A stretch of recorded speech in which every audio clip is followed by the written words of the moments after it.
Good evening, fight fans. Welcome to another great episode of Headkicks and Haymakers. I'm your boy Bodkins, and of course, with me is my guy Wit and Mr. Bobby Blunts. Boys, it is UFC 312 has come and gone, and as I predicted, and still UFC middleweight champion DDP. In a absolute one-sided beatdown of Sean Strickland. I guess we'll start there. Bobby, I'll start with you because this was a fight that you wanted to see the most, and I thought it ended up being a snooze fest because it was so one-sided.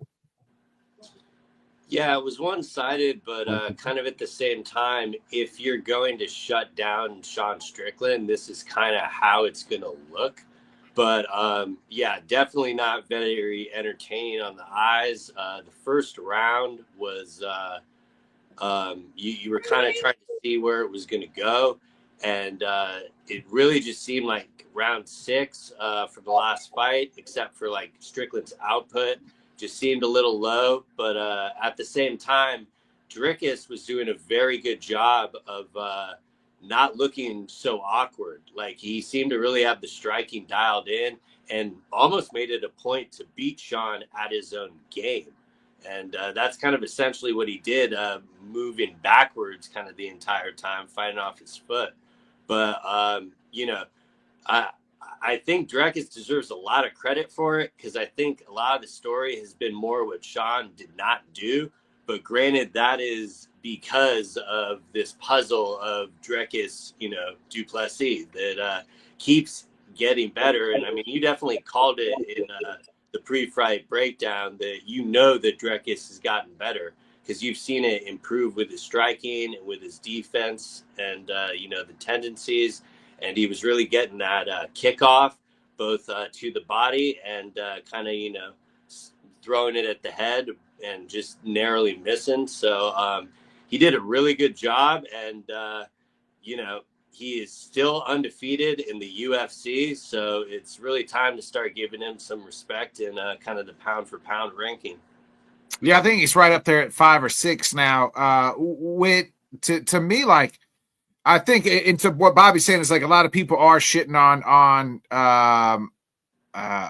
Sean's performance, but it's just because the first fight was so close, but this fight was not close at all. He offered nothing to Drickus, and Drickus handed him pretty easily. What was your thoughts, Whit?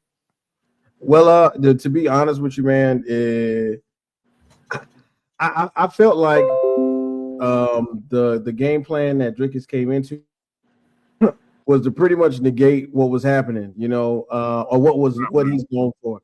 It was a lot of us learning that Drickus is one of the better fighters in the UFC.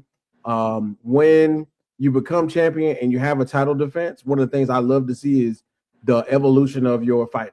You know what I'm saying? What did you change from, the time in which you might have faced the competition just like Drickus did up until now? And it was very obvious that Drickus pretty much got a chance to mix up his striking. We saw that from the get-go. I mean, it was more to me the fact of Sean, I think, being put off guard because he was expecting something else, maybe possibly more wrestling. None of it really happened. I think the wrestling or any of the takedowns really didn't start until almost the third round. Drickus was taking him at his own game, and what caught me, and I know it caught Sean off guard, was this random head kick that happened close to the end of that second or third round, and I was like, "Whoa, where did that come from?" You know what I mean? That's not his game, but it landed on Sean just to wake him up enough and go, "Okay, this is not the same guy." And as we got closer to the championship rounds, we all saw it. I saw it. You saw it. I flinched. I said, "Yo, because he didn't hit him flush in the face." You know what I'm saying? When he broke his nose, and it was just enough for me to say, "Hey, look, I love the fact that Sean fought through adversity. I can't imagine what it's like to have my nose bone dislocated from my face and say, I got it, just put it back in. But, you know, in the end, I think that the pressure that he was applying, where he was somewhat waiting or baiting Sean to come into him, like just like you said, he was fighting off his back foot really well. I think that kind of just nullified what Sean wanted to do. And he got caught a lot. I think even more so than he did the last fight, because at the end of the last fight, we were looking at Drickus like he looked as though he had lost the fight. You know what I'm saying? I think the roles reversed, and we got to see a little bit of the evolution of Drickus du Plessis.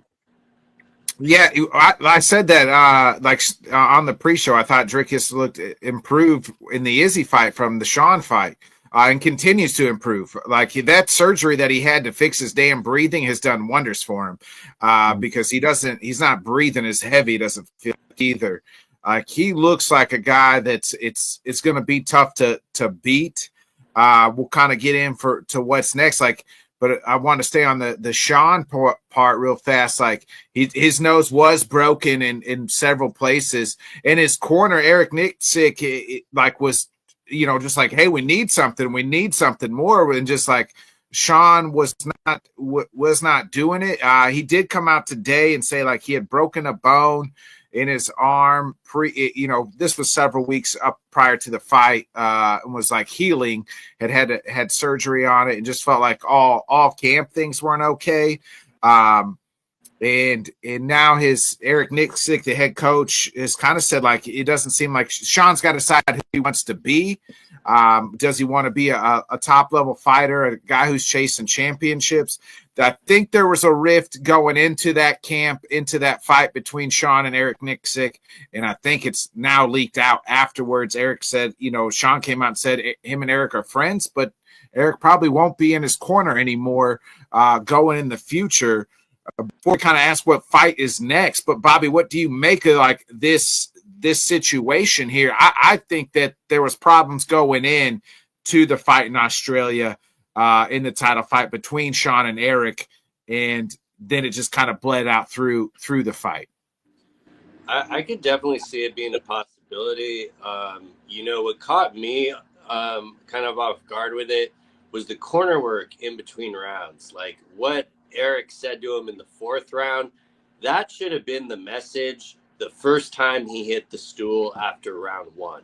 Because after that first round, you could tell that he was already making all of the same mistakes again and leaving the rounds way too close, throwing absolutely no output or anything like that to really win the round. And I don't know why the urgency was not used quicker. Like maybe he, you know, thought he would lose him if he put it on him that quickly. But, you know, if it's going past the third round and if Strickland is not up, there's no way he's going to be able to actually win the fight. So, I mean, I would have just kind of preferred to see the urgency a little earlier. But maybe that does have to do with what you're saying about a rift going into it. You know, I did notice he had someone else in there with him, where in the past, I think it's just mainly been him talking to him the whole time. I know he's had other cornermen and stuff, but, you know, it is kind of a interesting element that developed. I do think it's probably for the best because if you look at it through the athlete perspective, and granted, a lot of people do not like Sean Strickland, so no one probably cares enough to even like consider this. But I do wonder in his mind if some type of code was broken with, you know, the interview that he did on Ariel Helwani. Now, I do think Strickland does have, you know, thick enough skin to where he should be able to, you know, deal with this. So that's why I do think I agree with you, and it could be something that happened going into this. But I don't think we'll ever know the truth. But when it is in this situation, I think a change of scenery, even if it isn't going to a new gym, just having different cornermen might do him well, as crazy as that sounds, especially when the most thing I was valuing going into this fight was that Eric Nixick was in his corner. Yeah. What do you make of this rift here? And I mean, he did have Alex Pereira and Polino in his corner But they were already in Australia, so that's how they kind of linked up. Sean alluded to not having the right cornermen, like couldn't get the cornermen into Australia. On his like Instagram post. To me, man, and I don't want to take away from what Sean has done in the past. I really don't. I think his indecisive angle about whatever really could be going on should have, especially for someone like Sean Strickland, who we see as like a straightforward type of guy. Like he could have nipped it. He should have nipped it in the bud and probably had who he wanted in his corner. If he's having a problem with Nick, I'm sorry. Look, I just want Alex and his guy who's and they're behind me. You know what I'm saying? Whatever the issue was should have been addressed, and it doesn't have to be public. You know what I mean? I feel like the slow leaking of information like that you're mentioning is one of those issues where possibly Sean doesn't have the best PR group or system around him to help maintain those relationships well. We all see him have certain meltdowns.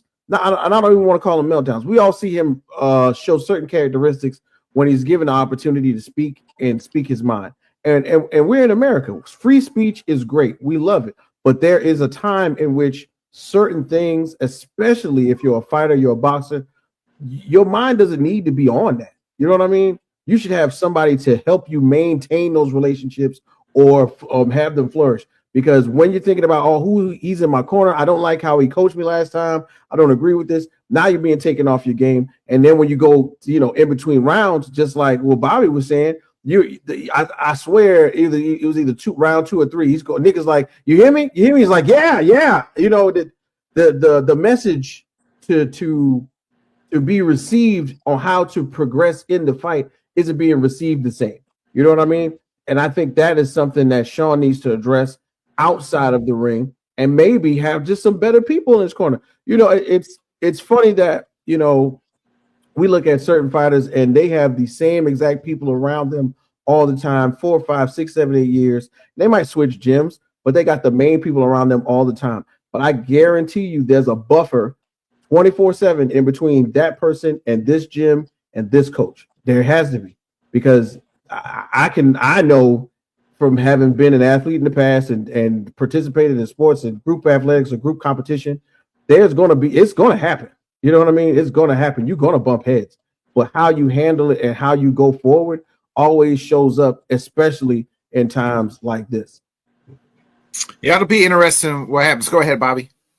And also, just a few weeks ago, Nixick was talking about how he's literally the best teammate in the place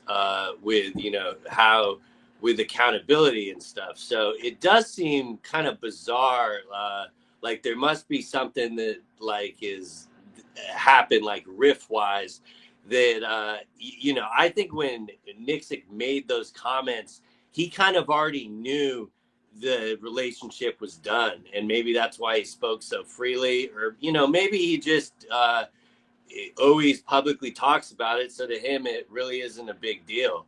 But I don't think it really changed too much of what was happening in the fight, mainly just because he did not seem to be listening to anything coming out. It is just kind of wild, though, that Dricus du Plessis has a 91% finish rate, but he has gone 10 rounds with Sean Strickland.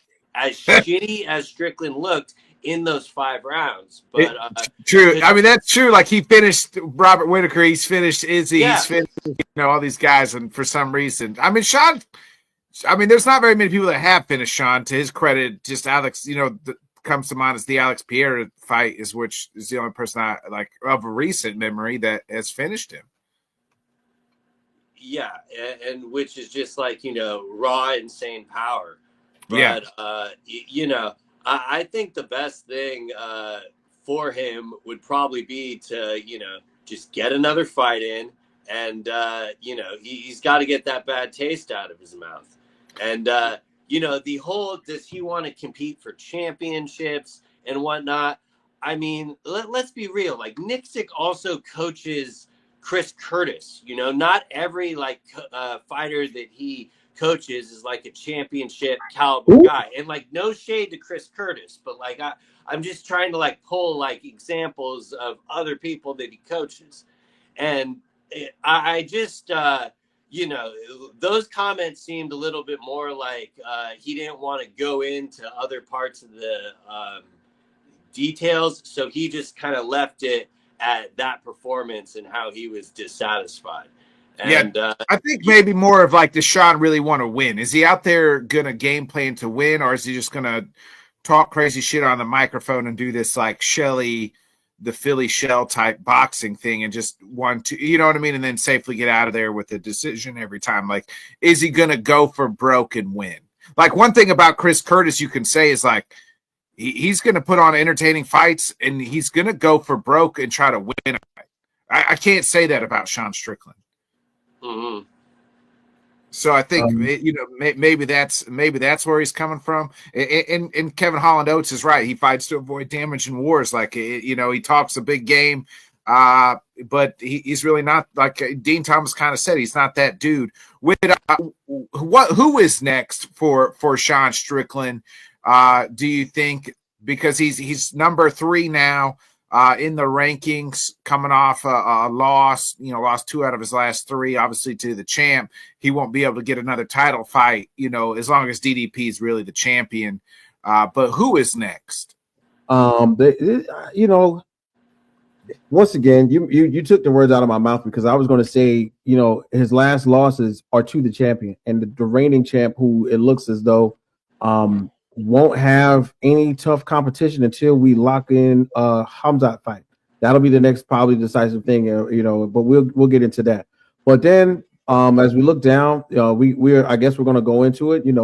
We got Jared Cannonier, who just seems to find a way to be in the 10, between 5 and 10 all the time. Of course, coming off of his really tough injury, got a fight coming up. And of course, he looks locked in. Cannonier is somebody, I think, if Sean wants to, we're getting ready. Cannonier's fighting this Saturday. We'll cover that at the end here. Yeah, exactly. If it goes to that way, the winner of that fight may be somebody he wants to look into. But I think Drickus fatigue is setting in. You know what I'm saying? You think you got him, but you don't. You know what I'm saying? You thought you had him the first time, you tried it again. He's so evolved. You went in there with the same process, it didn't work. So we need you to fight someone else. We need you to get that Drickus sweat off your body, and we need you to focus on winning again. And one of the things I know you guys mentioned, man, you just said it. Like, he goes into these fights and goes, "Man, I'll die for you guys. But bro, just show me death. Show us." You know what I'm saying? The crowd in Australia was almost like 65-35, and you could hear it from the entrances. It wasn't as though when, Bruce Buffer was giving Drickus his intro, the crowd was going nuts. Nah, but when he did the Sean intro, crowd was going insane. So he has the cachet in the UFC right now. He's got it. Go ahead and cash that coin in for something that's really going to give us the fans and the people who make the fights worthwhile. Like, you're not going to see the champ in 2025. That's not happening. Go ahead and lock that up. But let's go ahead and get a fight bonus, something worth us clamoring for. But it's obviously not going to be against Drickus in the year 2025 for sure. Who do you think? So you're saying the winner of this weekend's fight? Yeah, winner of this weekend would be a good idea. If you look a little further down, somebody like Kyle Bahalo is gonna come up eventually, I'm sure, because that whole squad, man, fighting nerds, we're making noise in 2024. We want to see how much noise they make in 25. I don't think he doesn't have a fight book right now. So maybe, as he's still, recovering from beating Jared Cannonier, and everybody remembers that, last year in August, Kyle Bahalo, comes up and says, "Hey, look, I want to fight the next best thing to the champ," which would be technically Sean Strickland, and gets himself prepared. So let's see who wins out of this Cannonier fight. but definitely Kyle Barhalo is a name to recognize as well in that same mix. Bobby, what about you? Is it back to the main Apex time for Sean Strickland and who it is? No, I wanted this a lot more before the whole rift happened. Now I'm not too sure how I feel about it, but I'd probably prefer it. Give me Izzy. I've been wanting to see that rematch since the first fight. That's what I was going to say. Is I think you rematch him and is you can main event that in some big city or maybe back in Saudi or something. Yeah, I mean they could do it for a fight night. They could easily throw it on. A card in the States easily, like a co-main or something like that. But I think that would be a decent opponent for Izzy too. He wants that one back. He spoke about that with Whitaker. I have seen some people throw Whitaker's name out there. I wouldn't be opposed to seeing that, but I kind of wanted to see the because I truthfully don't know who you match Izzy with if you don't do that fight. Like, is he going to go like farther down in the rankings or what? But the middleweight is pretty top heavy there. I do not think Imanov should take another fight. I think he should wait out for Chimaev, Duplessis winner. I know a lot of people are going to want to match up him and Kyle probably, but just kind of looking at that ranking there, I think it would kind of make sense more to do Strickland versus Izzy than like one of the younger guys and stuff. I mean, he also trains with Kyle, but at the same time, I don't think that would make a difference if the UFC wanted the two of them to fight. Yeah, I'm with you. I like the Izzy Strickland fight. I don't mind the Strickland Rob fight. As far as like Imanov, I'm kind of with you. Like, you can't, to me, if I'm the UFC, because of Hamzat and his unpredictability and like of being able to really stay on a card. Now I know he's been like, and his health issues. Like, to me, if you book him in a title fight, you have to have Imanov be the backup fighter.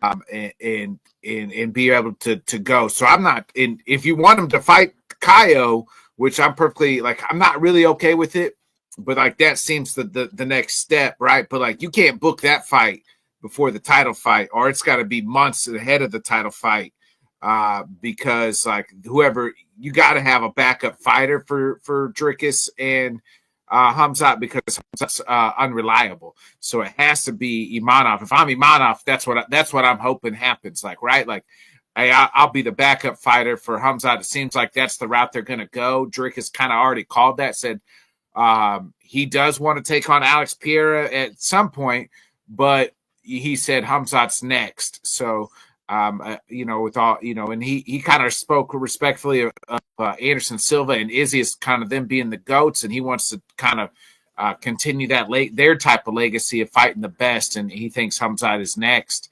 But like I said, if I'm the UFC, I got to have a backup fighter, and his name's probably going to be Imanov. And I just want to throw this out there, man. One of the coolest things I think that I got a chance to see on social media, and you kind of got a short glimpse of it while the pay-per-view was going on, was the fact that Izzy and Alex were sitting together. Alex was sitting together, and then some of the stuff that I saw on Instagram, like literally was, and I don't think, and I could be wrong, but I don't think this was for the camera. Alex grabbed Izzy by the head, held him, and told him, "Look, man, like, hey, I want you to be great. Why you want to come? Do you want to come work out with me?" Of course, it was in Portuguese, which in Portuguese it sounds extremely, extremely harsh, like it was some hard words. But then when it was translated, he was like, his trainer is like, "Hey, I love it when you're great. You are made from greatness. Like, come and train with me. Let's hang out." You know what I'm saying? Because it's no need for there to be beef anymore. There's no need, absolutely none. Right now, Alex is at the top of the game. We know this. Izzy was at the top of the game, and as they announced, he has a fight going into the freaking UFC Hall of Fame. What else do you really need to do right now, other than possibly, right off into the sunset with a few good, winning fights. And I think that shows you the type of camaraderie that UFC fighters have for one another that you oftentimes don't find in like boxing or other competition sports. These guys went at it basically 5 years almost, twice in K1, 3 times in five times, I believe, right? Twice in the UFC and 3 times, or maybe it's 4 times. I think it's 3 times in K1 and twice in the UFC. Am I tripping? Yeah. No, I think that's right. Yeah. So and to say that, and then to get to this point where Alex is at the top of the game, to look at Izzy and go, man, you still great. I want to train with you. Let's get you back. Let's get that fire back in you. I think that was really cool. I just want to throw that out there. No, yeah, good point. Let's get into the co-main real quick. And as right as I was right about the main event, I was dead wrong about the co-main. I mean, Zhang Weili is, incredible. Every time it's like I forget how good she is. Maybe because she's not really like, she doesn't do a lot of interviews. She's clear across the, the world. Like I forget how good she is. And then when she gets back in the octagon, I'm like, holy shit, she's maybe the best female fighter, pound for pound fighter right now. I was blown away. She just, Tatiana, as much as we talk shitting on Sean, Tatiana offered just as less, or if not less, to Zhang Weili, Bobby. Like, what an incredible co-main event. And I'm all for, let's find out who the pound for pound best female fighter of the world is right now. I'm all for the Bullet versus Weili. Yeah, that Ruth Ozarks meme. I don't know shit about fuck. Because, the first round happened and Tatiana got the takedown and she immediately gets side control. And you're like, oh, okay. Like, this is kind of what we expected. But then, I get kind of why she went for the guillotine in the first round because she loves doing that move, but it costed her the position. And from there, it kind of all went downhill. Weili seemed to know if she blocked the takedown, she'd be okay. When Tatiana was initiating the clinch, Weili was hitting her with elbows, so that was beating her up. And then that gash on Tatiana's leg, I think that also nullified a lot of the wrestling. That cut on the knee was just so deep. I think it happened like on the cage. And it's bad when she doesn't even want to look at it and she's asking the corner how bad it is. But I was kind of surprised that she did not really try to set up any striking to get closer or initiate the takedown. She was just kind of shooting, and Weili seemed pretty prepared for it. So, credit to Weili. She just continues to impress. And I don't understand how she isn't at the pound for pound, but, they have her at 2. I'm completely with you on the super fight. Sorry, Faro. You're just going to have to wait. Maybe they have something already booked so they can get that on the books. And but it doesn't seem like, Weili took any damage. So I think that'd be an easy, one to throw on like a co-main event for International Fight Week or something. Yeah, but I think that could be the outside of like Kayla Harrison versus Amanda Nunes. To me, that's the biggest female fight they can make right currently. With Weili only loses to people named Thug Rose. How impressed were you on Saturday night by her performance? First of all, man, let's just keep it 1,000, man. We have seen Zhang Weili go round for round with some of the best in her division, and oftentimes we come out on the other end going, it wasn't even close. When I say it wasn't even close, I mean Tatiana Suarez, of course, being the tacticianer that she was, coming into the game, into this fight with the resume that she had. We expected so much more of a difference, and we didn't get it because Zhang Weili's whole aura about how she goes about fighting is really captivating to me because it doesn't look scary. It doesn't look scary until she's got him in her midst, until she's got him in dominant position. And then all of a sudden, boom, wow, you're getting struck from all types of angles. Her head move, I really got to say this.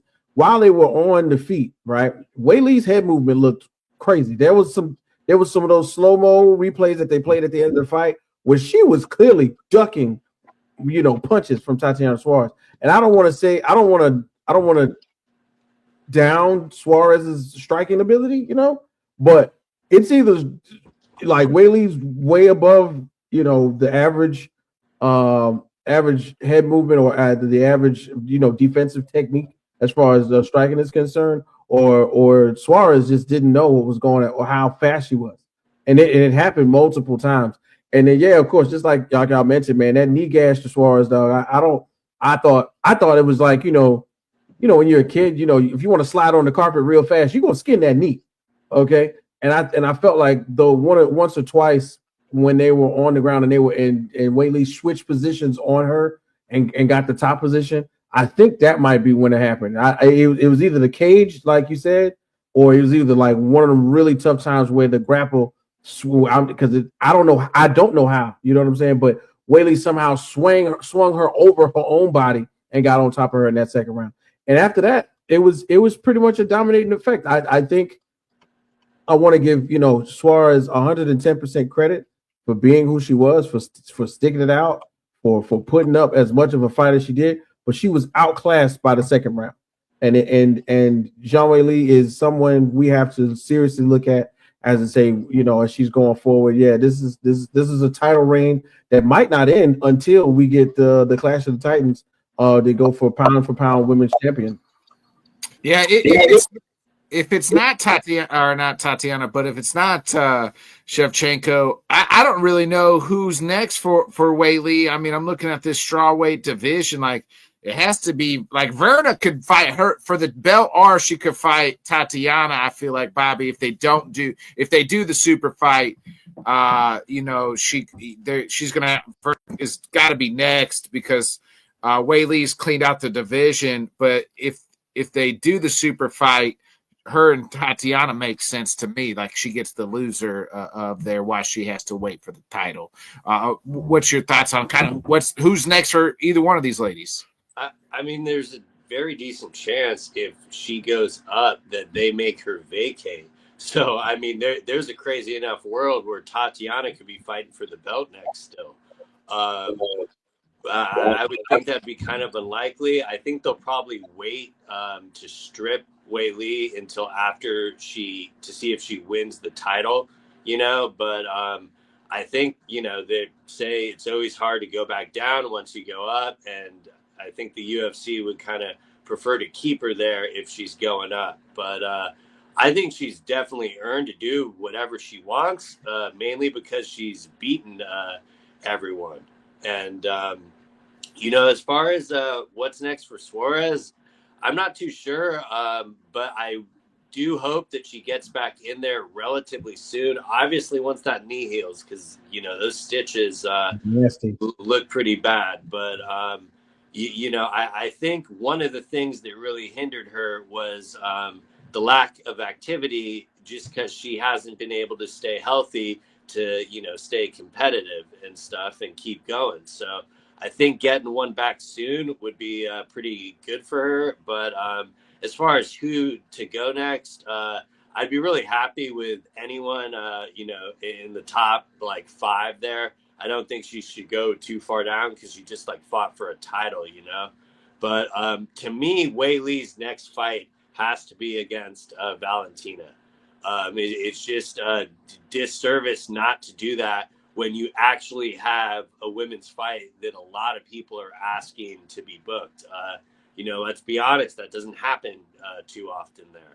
I don't think it's ever happened, right? In women's side where you have the number one pound for pound going at it. I can't think of a time where it happened. Go ahead, Whit.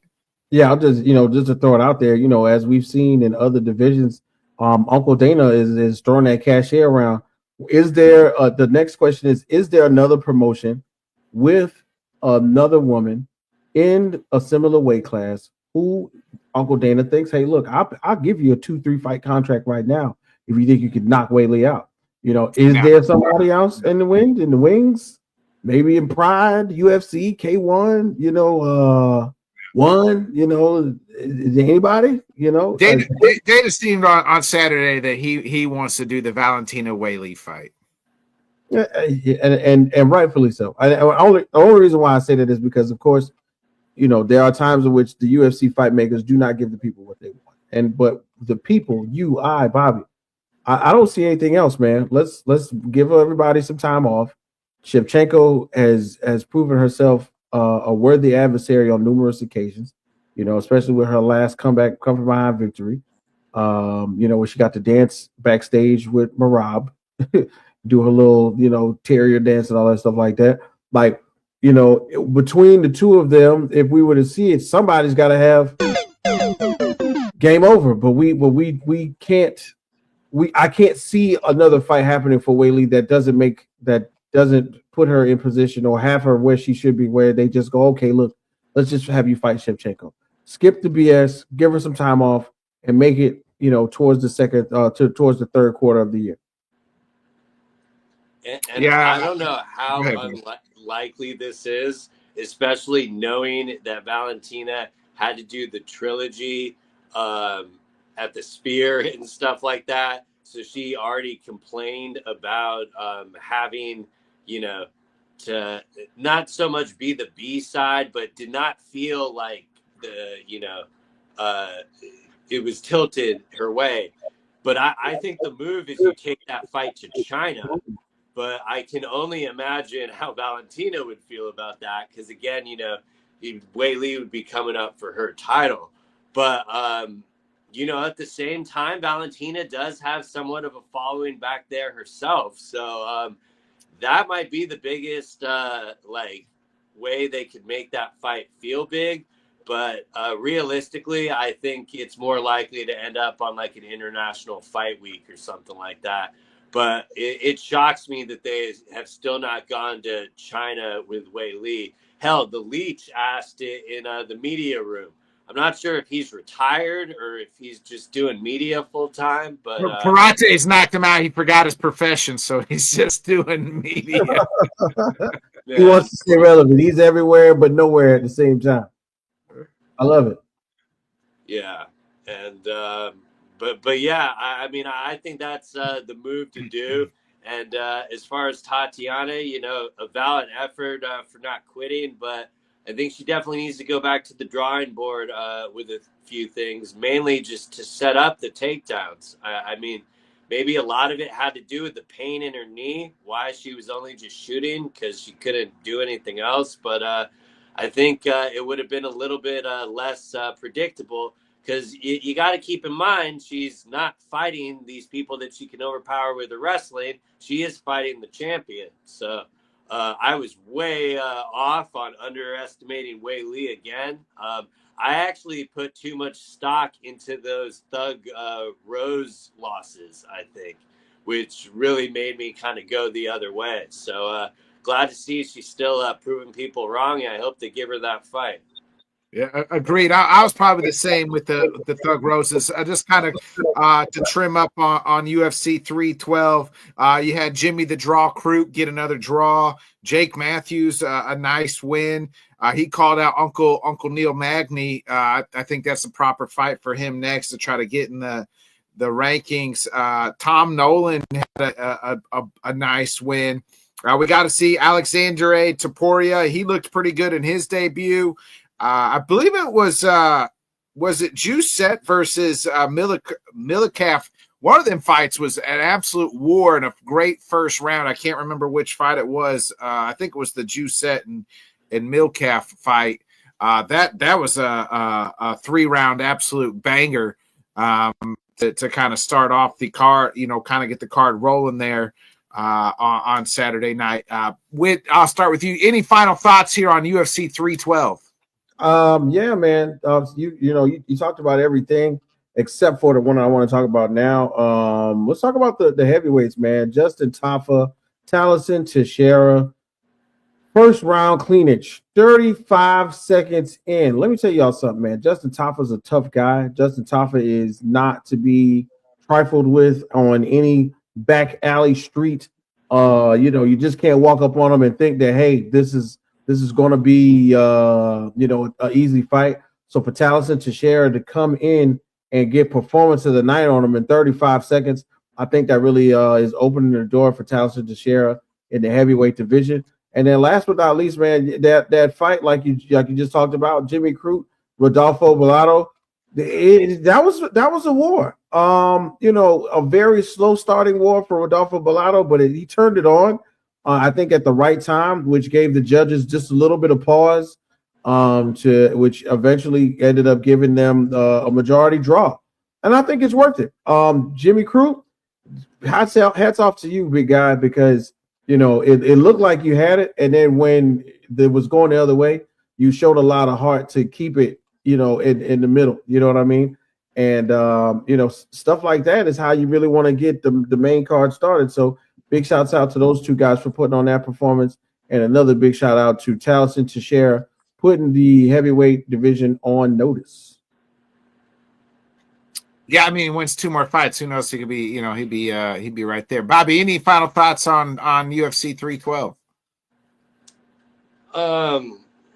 No, not really. I thought the opening fight on the prelims was a terrible stoppage, though. I didn't think so. I didn't think so. The guy was folded up.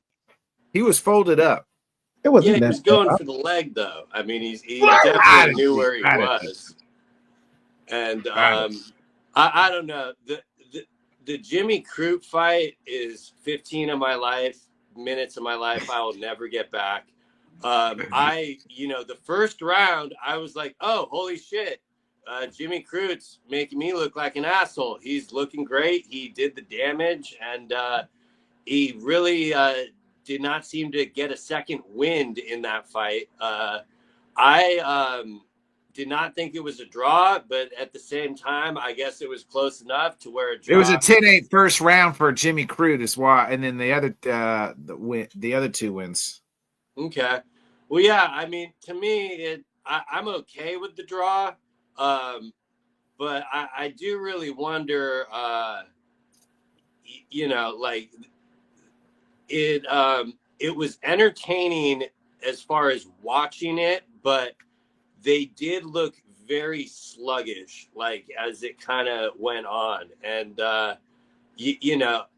just being on the main card of a pay-per-view, it kind of rubbed me the wrong way. And I'm glad we didn't have to break it down originally. And I can't believe I'm even talking about it right now. As far as no more final thoughts, I'm good on 312. Leave it in the past. Remember, it's Jimmy the Draw Crute for now on. It's Jimmy the Draw Crute. Nickname. Listen, bro, it looked like he just burned it. He burned all his thought process out, like right there in that first round and a half. And then it went to hell, but given the fact, just like you said, that 10-8, is what kind of got him over a little bit, And shout out to Jimmy Crute. Yeah, it was fun to watch still, for sure. Especially if you compare it to other fights on the card, absolutely. But one thing I can't do with that one is who is next, because Bellato, again, that's who's next. Yeah, just run that fight back again. Real quick, before we look at this week's card, I wanted to say I saw Izzy and Mark Goddard got together backstage, and Mark Goddard was like, "Hey, I'm sorry." Like Izzy's like, "No, he's like the one in New York. I thought that was a little early, but he's like, pretty much the other week was the right call. I was out of it, so good to see like 2 guys like We're not getting a Dominic Cruz, and I want to get the Dominic Cruz here at the very end, and Keith Peterson situation where Dominic still hates him. At least Izzy and Mark there's no beef there, but at least Izzy acknowledged, hey, that wasn't an early stoppage against Imanov. So speaking of Imanov, one of the people that he beat last year is back in action, and it is none other than Jared Cannonier versus Gregory RoboCop baby Rodriguez, live at the beautiful Apex. It is, I believe it's Apex 102. Man, these Apex cards are glorious. And it's that card actually offers quite a bit here. We got the main. You got Calvin Cater on this card as well. Edmund Shabazian is on the card. So those Andre Petrosky as well. So a couple names here. Angela Hill is on the card. So Jared Gordon is back in action. So not a bad card. Chaos Williams makes his return as well. So, but we'll just kind of look at the main event with your thoughts here, or if you want to also shout out a fight that you're looking forward to Saturday. Yeah, man. So big shouts out to one of the ones that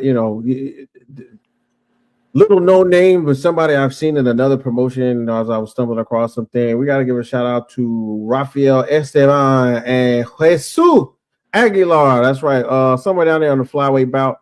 This is one of those ones, man. 12-0, Rafael Esteban and Jesus Aguilar. His two losses was some really, really close ones. I like this a little further down, because the names might not be as recognizable, but of course these are two guys who this may not make it to the third round. And then of course, as we look at top of the card, Calvin Cater, man, I love watching him do his thing. He's had a tough going of it recently. Huge dog on the card, plus 360.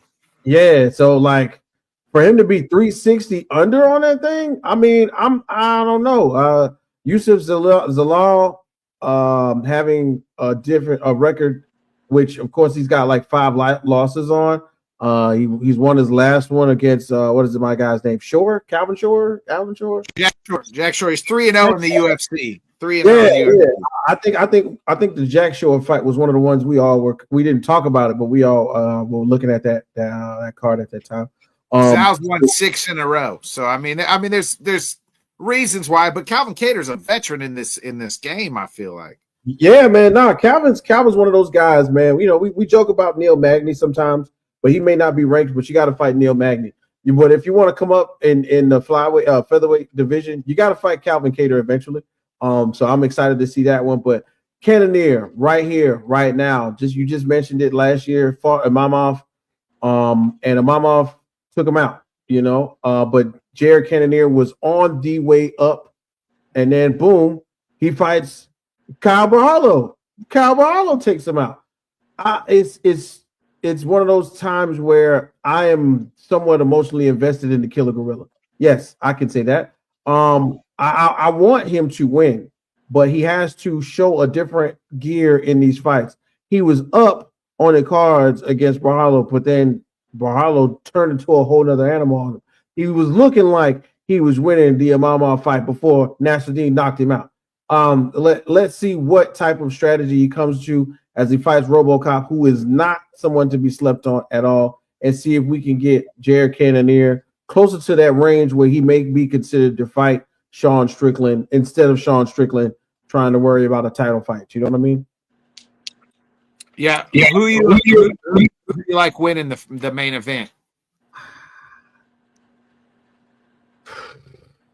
Jared Cannonier's 2 tough losses make me very nervous. Because we watched him. Me and you, Bobby, we talked about him, we discussed him, we broke him down, and it didn't look like he changed anything in between those 2 fights. This could be one in which he gets the opportunity to show us something different. Right now, as I look on Tapology got out of 2,093 people, 72% got RoboCop winning by knockout, man. Heavy underdog for Cannonier right now on as far as Topology is concerned. I want him to win, man. Third time's a charm. I said he was going to win the other two. Damn it! I want him to win this one. So let's go with Jared Cannonier one more time, man. Let's see what happens. Bobby, this is a big jump for RoboCop. I mean, he's won 4 out of his last 5, but not to the likes of somebody of the talent who's been in this game like Jared Cannonier, a guy who's fought for the title. There was a situation about a year or so ago. They called Jared, I think, to fight for the title, or maybe it was to fight Robert Whitaker, and then he got hurt, like tore his ACL or something like that. Yeah, he tore his ACL, and then that had him out for a year. Then he fought Nasser. Then he fought Imanov and lost. But this is a big jump for RoboCop here as he takes on Jared Cannonier.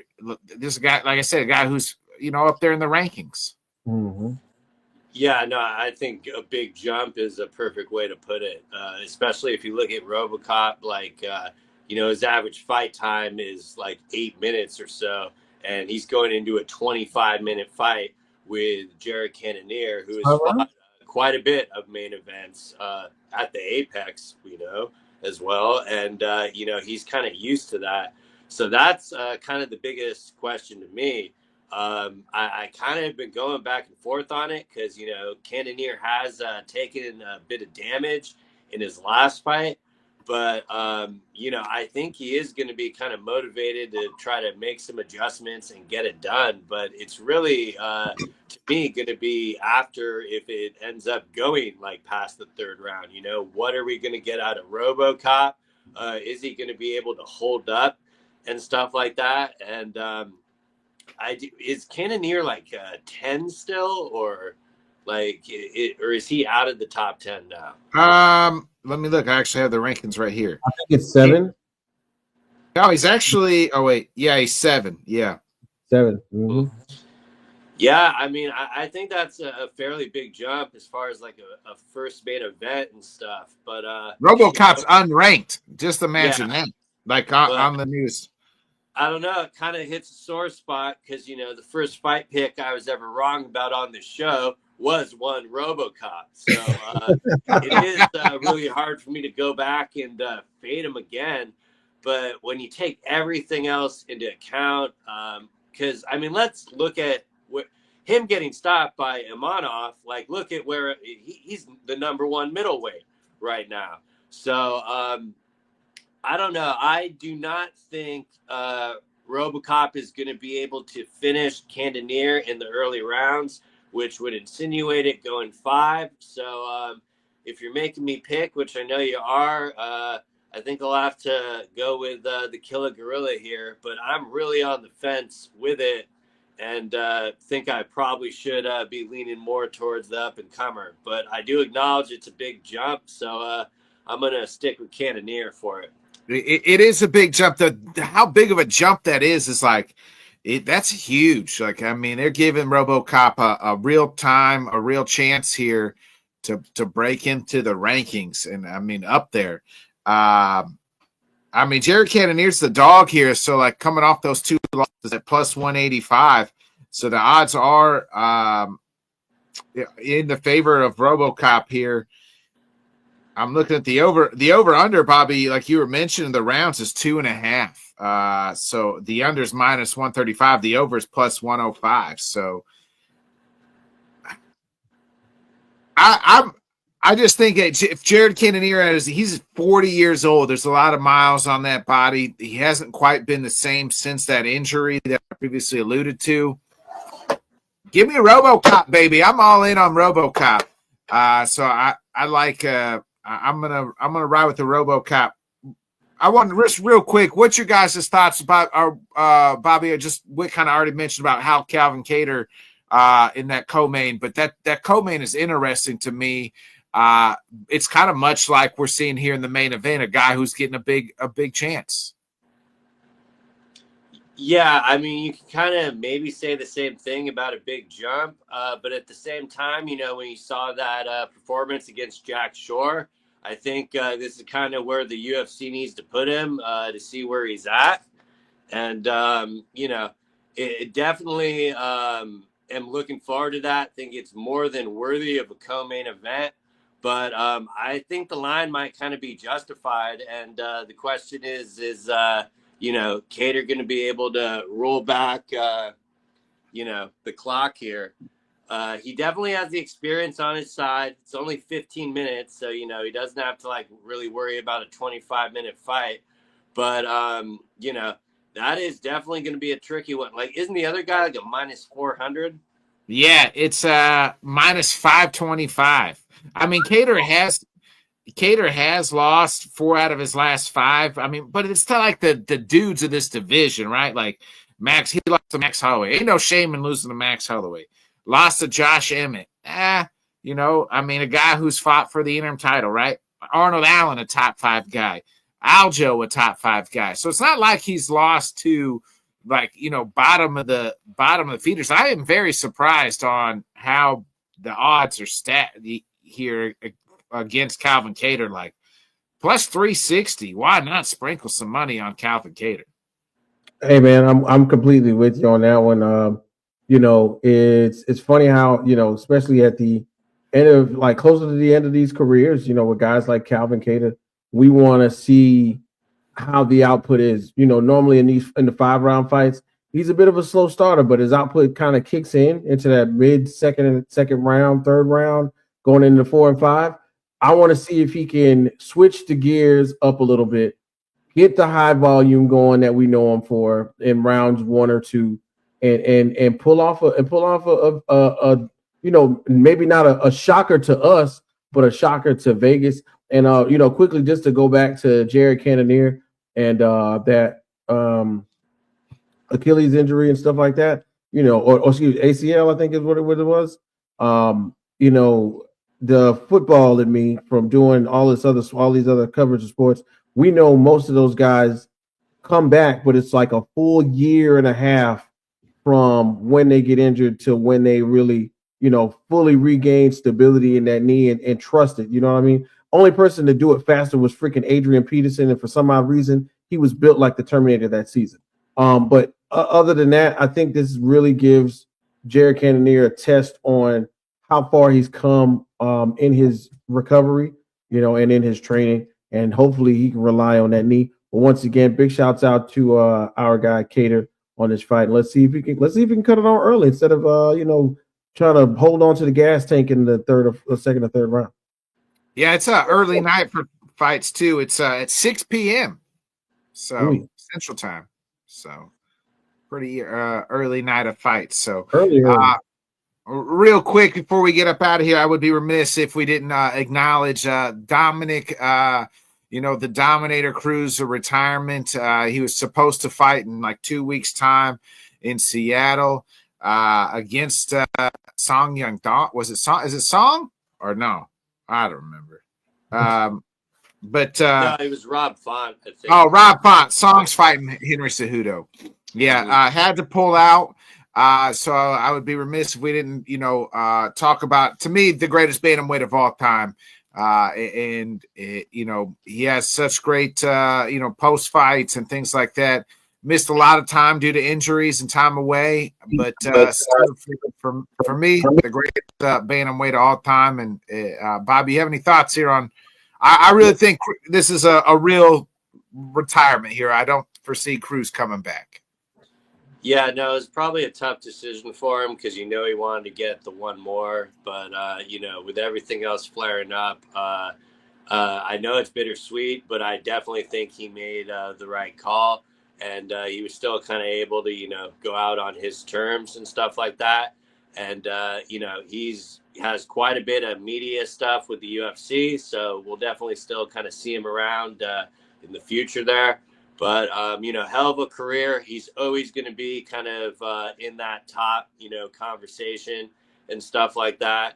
And, he was really one of those pioneer guys that definitely brought the smaller guys of the sport and stuff. So, for some of the newer fans, if you haven't seen, some of his prime years, I would definitely recommend going back and rewatching those because they were a hell of a treat to watch. Just the quickness and the speed, and I'd rather remember him for those earlier career fights than the last couple of years. Yeah. Any thoughts on Dominic Cruz before we get into some boxing real fast? Oh yeah, man. Basically, dog. I think you guys said it all. Dominic Cruz definitely going to go down as if not the one of the best ever to do it in that division. Pretty much brought a lot of attention to it with his fighting style.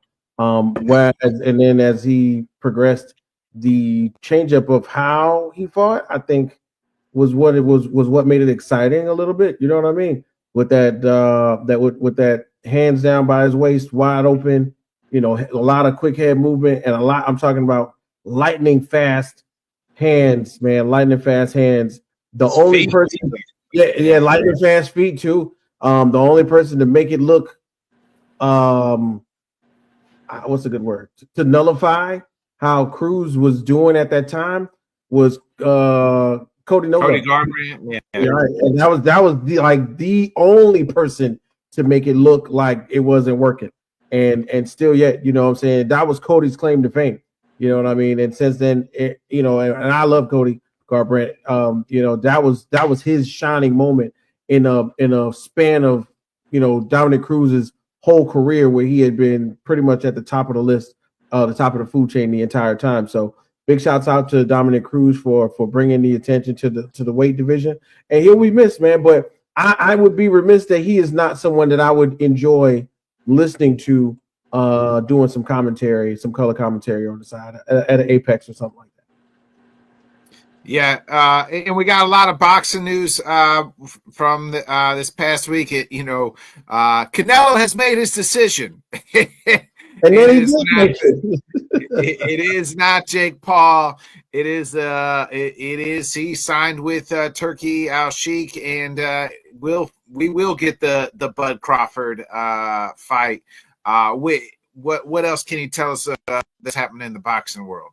Okay, man. So, bro, let me and thank you, Bobby, man, because you was definitely keeping me on point as the news was happening. Because I swear I was looking at trolls talk about it, and I didn't really believe it until Bobby tagged me in it and was like, "Oh, here it goes again." So, in the past week, the Canelo fight with Bud Crawford was on.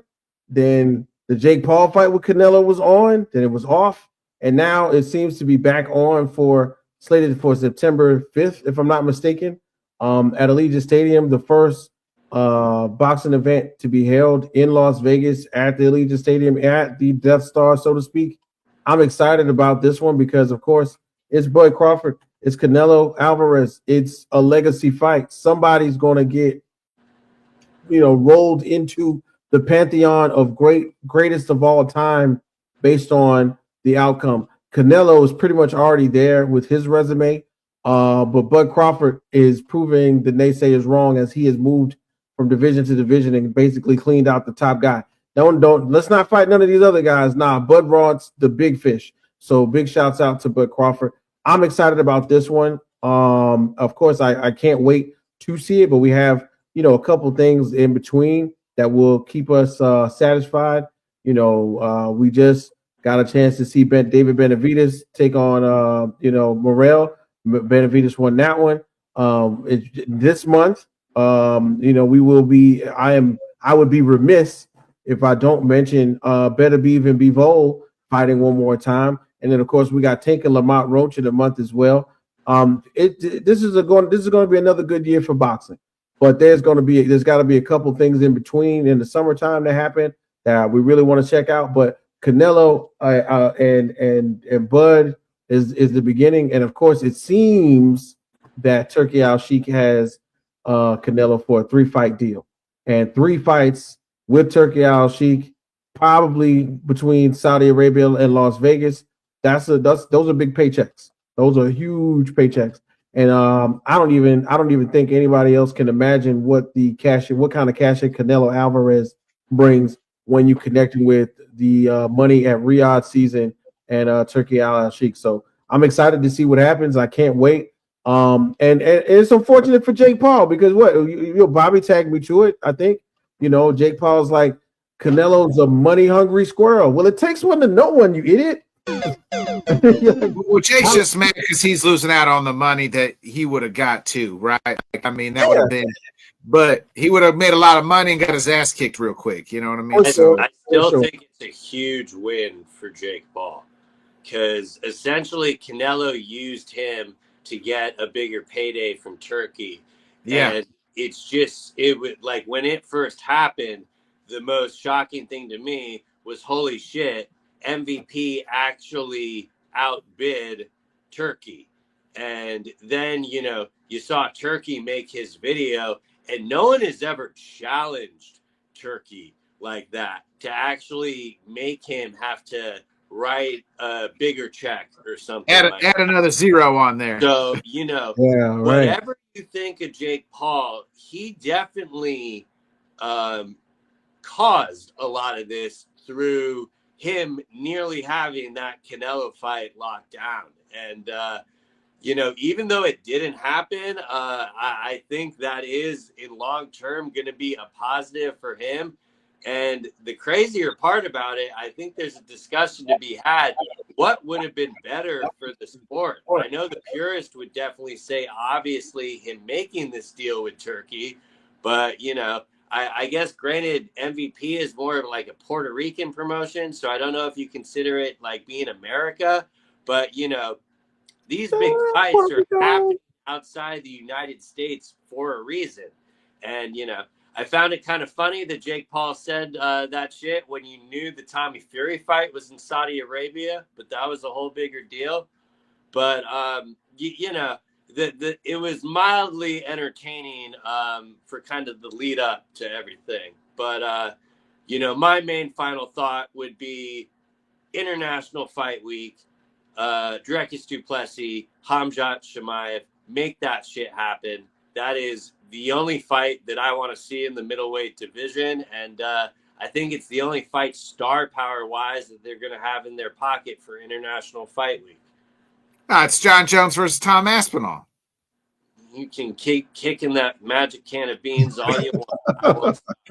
Ruben Carter told me it's Tom Aspinall and John Jones in some signed agreement.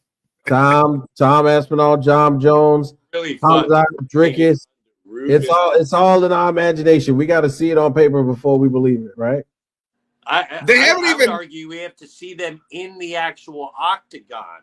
Like, even if the fight is booked, doesn't mean it's happening in my eyes. What's crazy is they announced the Montreal and the Miami, but they have not.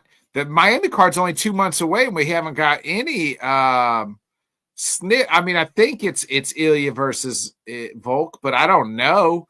But they haven't announced anything like that yet. On 314? With the Miami card? Yeah. Yeah, everyone's kind of assuming it will be that just for, you know, the title fight aspect. So you only so much to select from.